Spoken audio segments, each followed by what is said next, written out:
আজ পুরো গোটা শ্বশুরবাড়ি মিলে গেলাম ঠাকুরের দর্শন করতে। আমাদের এখানে রাজবুলহাটের রাজবল্লী মায়ের দর্শন করতেই সবাই মিলে বেরিয়ে পড়েছিলাম। এই পুচকেটা দেখেছো, ও তোমাদেরকে কিন্তু হাই করছিল।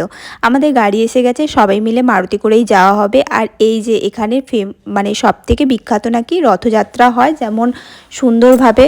যাই হোক, আমরা তো পৌঁছে গিয়েছিলাম, যেহেতু রবিবার ছিল তার জন্য কিন্তু অনেক ভিড়ও হয়েছিল। এটা হচ্ছে মায়ের পুকুর, এখানেই মাথায় জল এইসব দিয়ে আমরা ঠাকুরের ডালা কিনলাম। এখান থেকে ঠাকুরের প্রসাদের ওপর নাম গোত্র সব কিছু লিখে নিয়ে ঠাকুরের পুজোর ওখানে ভেতরে মন্দিরে ঢুকলাম। দেখো আমাদের মানে বাড়ির অনেক সবাই আছে এখানে, মামনি আর কিছু লোক ছিল না। যাই হোক, বাড়িতে সবাই মিলে আসা সবসময় সম্ভব হয়ে ওঠে না, যতজন পেরেছিলাম সবাই মিলে গিয়েছিলাম। মন্দিরে বেশ ভিড় ছিল, প্রত্যেক দিন নাকি এখানে 1000-এরও বেশি লোক মায়ের দর্শন করে এবং ভোগ খায়। দর্শন করে আরও বেশি লোক, ভোগ খায় মোটামুটি 1000-2500 এরকম।